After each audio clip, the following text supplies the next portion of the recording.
Thank you. So you've seen earlier some of the developments in the healthcare space. Now, 2023 was a slightly challenging year for the healthcare sector as investors repositioned portfolios for higher interest rate environment. And while the sector did underperform different components of the equity market, notably tech and commerce services, the return of increased dispersion within the healthcare sector continues to provide the potential for meaningful alpha opportunities. Now, as we look forward to 2024 and 2025, we see a favorable risk-reward environment for the sector. And from a valuation perspective, the events of 2023 have created an attractive entry point, with the weighted average PE of the MSCI World Healthcare Index trading at a 5% discount to the broader market. And turning to 2024, the outlook for healthcare is more optimistic. The ASX-listed life sciences companies report a new market cap of about $252 billion in quarter one of 2024 from the 180 ASX-listed companies, up from $231 billion in 2023. And this highlights the sector's economic contribution to Australia as we produce products as well for the rest of the world. 2024 has been a positive year so far for healthcare, as the S&P ASX 200 Healthcare Index climbed 5%, reinforcing the sector's resilience. Notably, the 12-month forward earnings growth is expected to lead all sectors on a year-on-year basis, with overall year-on-year sales growth trailing only consumer discretionary and information technology. Most analyst reports are bullish on healthcare for FY 2025, with strong indications that healthcare could outperform over the medium term, with the combination of strong earnings growth and below market valuations as we are today. So I'd like to start really with Leslie from Imugene. Imugene is listed on the ASX, and they've had quite a good history in terms of raising funds and are really moving out of the clinic into the patient. So maybe Leslie, can you start with really talking a little bit about Imugene's journey and where you are at today? Well, so that the journey has been going on for about 9 years. I was happily working at a company called Genentech out of San Francisco, and then I moved over here to Sydney in 2015. At the time when I started the position, it was $5 million in market cap, and then at the end of 2021, when things were really on the upswing, it was roughly about $3.5 billion. And then we had the lovely nuclear winter of biotech, and it's come down from billions to hundreds of millions, but we are stronger than ever in terms of fundamentals in cancer drug development. So we have all our products are in phase 1s and phase 2, meaning this is where pharmaceutical companies and commercializations and partnership happens. Wonderful. And, when we look at the biotech sector, especially, in cancer and oncology, there is still a lot of unmet need. And some of the capital raising needs, I'd be really interested to hear what are some of the challenges you see in capital raising in that sense. And maybe from that as well, Robi, working in the tech space, I'm really interested to know some of the differences that you see from Leslie's experience in raising for biotech, as well as yours in raising on the medical tech space. So let me start by saying that we're addressing sudden cardiac arrest, and last year in Australia there were 26,000 deaths from sudden cardiac arrest. 80% of those happened in the home, so that's 21,000 deaths in the home from sudden cardiac arrest. And when you think about it, there's only a really 10-minute window where you need to apply CPR or get a defibrillator to, the patient before it's too late. And most family homes don't have defibrillators. So we've developed something that's a low-cost, portable, personal defibrillator. So this is in the market. It's here, and it's quite an achievement because, as you know, for all of these kinds of organisations, and I think this is probably common across biotech as well, there's a long time. There's a lot to do. There's regulatory compliance across the world, all sorts of things. So in our case, it's normal to be, say, 7 to 14 years to commercialise. But we've managed to do it in about 6. And we haven't really even started yet. So we've got a basic product in the market. You can buy it now, but we still have the entire data platform with the AI and machine learning behind it that we're going to be developing. So the challenge for us is about investors that want to travel with us on a particular kind of a journey. So this isn't a quick turnaround investment of any sort. If that's the sort of thing that you're after, this is probably not the place. But being in health, having the opportunity to participate in something that will be life-changing, we want an investor partner to come with us on that journey. And look, we're creating something incredible here. This here, when you think about it, everyone has a mobile phone, so there's one per person. Something like this will be more than one per person. You'll have one at home. You might have 2 at home, one upstairs, downstairs, one in the car, one in the kit bag. This is a mass market consumer electronics device. So the opportunity here is staggering. We have certifications in many parts of the world today, but really these things take time. There are processes and procedures and all sorts of processes that we need to go through like that. So we need that sort of a partner. So that's really the challenge that we're facing in our particular industry. Yeah. No, I agree. I mean, healthcare is a long-term industry, and it's important that we have those procedures because we are talking about people's health and lives and so on, right? And look, let me just add one more thing. This is the sort of investment that you can make across any kind of healthcare. But, in our case, we're forging a new class of product here, and it's the sort of thing an investor can invest in and tell their kids and grandkids, look, I helped in creating something that has changed the world, saving lives.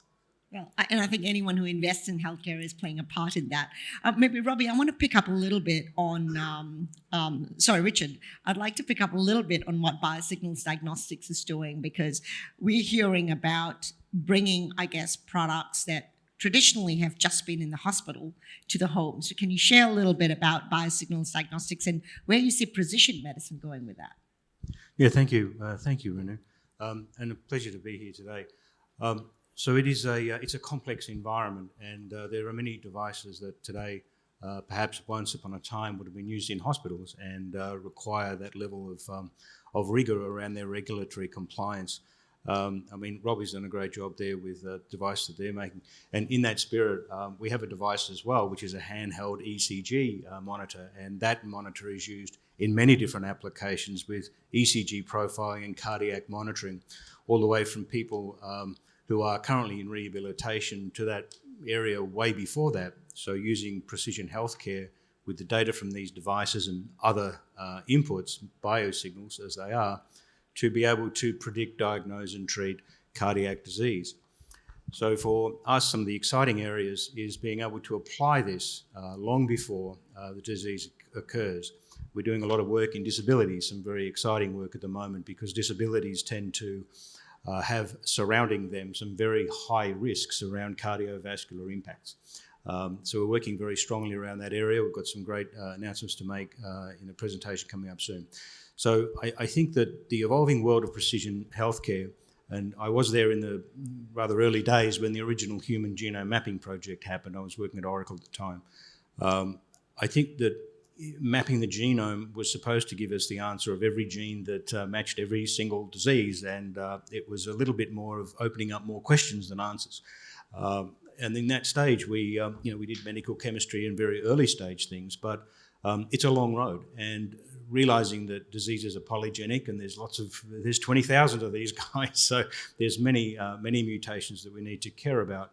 However, in precision healthcare, it is also about taking other data as well. So when we can profile people's using ECG and using other metrics, we'll do genetics as well and imaging in particular, that we'll be able to then take that, triangulate that information to much better outcomes.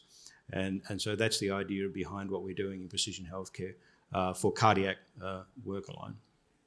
And definitely a high area of unmet need as well, I would say. Sorry. It's a high area of unmet need. Oh, very, very difficult. Yes, yeah, absolutely. We started the company, just to make that a little more difficult, we started the company in the middle of a pandemic. So it was, in fact, July this month in 2020 when we began. And not for the faint-hearted, not to pardon the pun, but at the end of the day, we had ourselves who had our technical side of the company with a very strong amount of medical device background, very strong amount of technology. And I would not do anything in this space without having a clinical part to the company. I need to know how I'm helping and why I'm helping, and that can only be driven by clinicians. We see this through also the implementations of AI, and that has been a great source of discussion. Clinicians are wary, as they should be. We have used many different approaches to using AI, most of which we cannot rely upon enough to be able to be confident that we're removing all of the ambiguities in the outcomes. So the clinicians need to be comfortable before we go down that route as well. It's interesting that several things that are currently done using mathematical models, such as analysing ECGs, for example, and things like imaging, in certain cases, are still done by very strong mathematical models. And there's a question, I think, for some people is, why would you be doing the same thing in AI when it costs you more to do that, when an accurate mathematical model is already in place and already gets 99% accuracy? So it's more expensive ultimately to do some of these newer solutions, and depending upon what we're trying to apply it to. But these are all considerations. If you're investing in a company, then I think you want to know that it's the efficacy of what's being used. What does that product translate to for the user at the end of the day, and how much is that going to cost you? I think it's the user at the end of the day that we care about. The technology in between is in some ways a means to an end. If I'm giving someone a progression-free survival of a few months, that's fantastic in a disease, but at the same time, we should be doing a lot better. 3 months, that's great, but there's a long way to go before we can cure things. Yeah, great, well, thank you. Garth, as an innovator out of New Zealand, can you share a little bit about, I guess, the differences, dealing with investors there or here or even internationally? What's some of the experience you've had at the Insights company? Thank you, Rhenu. So in New Zealand, we've got a very strong angel investment community. It's amazing. And lots of angels with different backgrounds who are willing to put their time in. I think where it gets harder, though, is when we get up above seed, angel, Series A, when we start to move into Series B, C, and so on, there's far fewer venture capital partners. There's a very strong wholesale network in New Zealand, so that becomes a really important source of funding for those companies. As we go offshore, I think, the key thing is we're able to start identifying investors with specialization that can align with the company. So, for example, I think even here there's a number of medical device investors specialized in that area. In fact, even in, I think, Sohi Partners here, they're in orthopedic surgery investments. So that's a specialization. And with that comes, a whole set of focus and a whole set of networks, which become very, very important for those scaling phases of growth. Wonderful, thank you. Maybe Leslie, in picking up on this investment pace, and as a company that has a global shareholder base, can you talk a little bit about the valuations you're seeing between the US and Australian companies? And also, I guess, where do you see the opportunity for Australian companies like Imugene? Well, so I think the healthcare valuation in the US is much higher because higher population, there is a dedicated healthcare funds as opposed to here in Asia Pac. I think once we get a little bit ahead of ourselves and success will build on that success.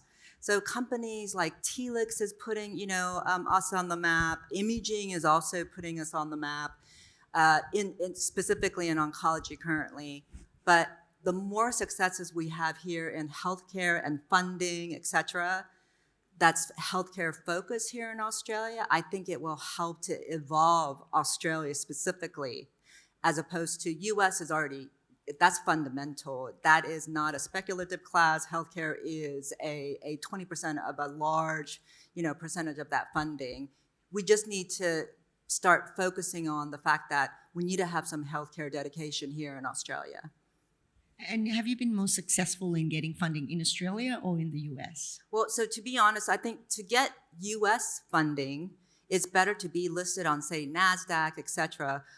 Imugene has been incredibly fortunate and lucky for the 9 years we've not had any issues receiving funding, but also you have to meet your milestones and you have to meet your data. And we're fortunate that we have products in our company that has led to literally patients walking around without any tumors. So, I mean, I could think of, we probably have treated 200 patients so far on our product, and all cancer patients. And so we have some that have been cancer-free for more than 4 years. So that is what it takes. You've got to put the work in. You have to have an extremely experienced development team. My clinical development team have roughly anywhere between 17 to 20 drugs that they've actually helped shepherd through, and they're mostly in the US. We need to start getting that level of success here in Australia. Yeah, no, you're absolutely right. I think when you look at CSL, everyone sees CSL today as this big, $300 company, but what a lot don't see, it's taken them decades to get there, right? So you're really looking at an industry that when you're looking at development timelines, 15, 20, 25 years is quite normal, but you're really building generational wealth, I would say. Right? And so, Garth, you were recently backed by Icehouse Ventures. What advice would you give? I guess, how did that happen, if you could talk a little bit about it? And what advice would you give to investors that are looking to support early stage healthcare companies? Yeah, we're really grateful to Icehouse Ventures. They were already on our share table, actually. And when we came to doing this round, they could see the opportunity. They could see the countries we're going into, the milestones we were hitting. But what we needed for the round was a lead investor. So we worked closely with Icehouse Ventures to negotiate a term sheet to get the round going. And so that's such a key step for all of these rounds, is having a lead investor, negotiated terms. And then once we have that, then we can take it to everyone else. They've got a big network of angels. I think this month, or actually next month, there's an event, 1,500 investors will be there. So it's a big group across a lot of different sectors. And investors can invest either directly into investments or they can go into growth funds. And what we're seeing is Icehouse Ventures now starting to produce or create funds that will then, like growth funds, more up the Series B, Series C level. So investors have the option of going into companies directly or going into a fund which will then invest in multiple companies. Yeah, so my advice is for investors is, you have that option to look out for, and we've seen it here today, to look out for individual investments or to go into funds that are investing into a bunch of companies in that asset class. Thank you. Robi, when you look at the challenges you face in raising capital, and if you look at investors as well, because you have a technology, but you're also using, I guess, you need the consumer to be able to understand it. You need regulators to be able to understand it. So you really have a broad group of stakeholders. How have you? I guess what are some of 2 or 3 of the things that you've really used to convince investors that this is something worth investing in? So that's actually a very good question. The digital health space at the moment, it's really just getting warmed up, I think. And Leslie, your comment about a nuclear winter is, it's quite spot on. In the last federal budget, the Australian Digital Health Agency was allocated almost $1 billion. And so the federal government in Australia is taking digital health very, very seriously. And that obviously has flow-on effects. And in fact, I heard someone say once they're looking forward to the day when it's not called digital health, it's just called health. But when you think about what's happening around the world, there's inroads into interoperability standards across the world, which is how the different applications and the different services will be talking to one another. And so investors really need to look at these kinds of opportunities and find something that fits what it is that their profile is comfortable with. So at Rapid Response, we've created a mass market consumer electronics device. It has a recurring revenue model, and soon it's going to be the biggest host for cardiac data in the world, because it is a mass market device and it is an IoT device as well. So again, I'm going to come back to the sort of thing I said earlier. The investors, they need to align themselves, because these are long-term strategies, long-term plays for them, and they have the opportunity to put themselves into supporting the sort of thing that they can be very proud of and look to the future, not just to make a lot of money, but to really make a change, a difference. And I think that's very, very important, because these are not short-term investments. Richard, if we look at what you're trying to do as well, how is technology helping individuals to be more empowered? Because when we look at our sector, it's often, you have something wrong, you go and see a physician. The physician does a whole lot of tests, which not necessarily all consumers understand. And often the decision is made traditionally in the hospital. How are you, and how is Biosignals Diagnostics looking to, I guess, enhance or improve or change that? Yeah, so the kind of diagnostics that we might see today coming out through to consumers, that often through phones, but through the combination of phone, medical devices and those sorts of things, are starting to give us a better insight into what's happening outside of what we would typically call episodic care. So when you go into a hospital or you go to the doctor, that's an episode, that's episodic care. You'll get your blood pressure taken and a few different things will occur. You may not be feeling so well, so they may look at those symptoms, but you have to go there with symptoms effectively in order for the doctor to act. To be able to take a profile of what you're doing through your medical device, through the ways in which we can achieve acquisition of biosignals of all kinds, that we're then able to take a more robust, full circle kind of understanding for the physician to be able to operate with. Many of the physicians that we've worked with have also stated this issue around episodic care. We have one of them that works with high net worth people, and basically that's all he does.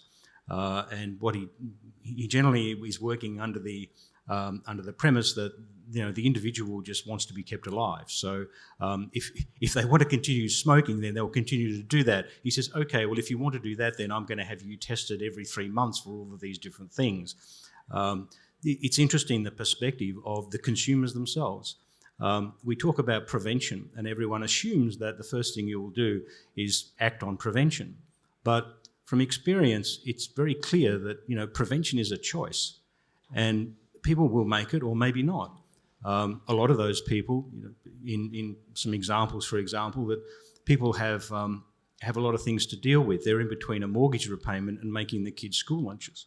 And whether or not a preventative action needs to be taken at that point for them, or they need to do something for their own health, tends to be a lower priority. And so it's understanding what's happening at the coalface with people, because that's ultimately what we're trying to do, is to help. And so these technologies that used to be in hospitals are useful, but it's not something you can translate easily, like ECG. It's okay to look at blood pressure and say, oh, okay, I should have 120/80, that's fine. They're numbers, I can check them. If someone gives you an ECG wave, you probably won't know whether it's good or bad.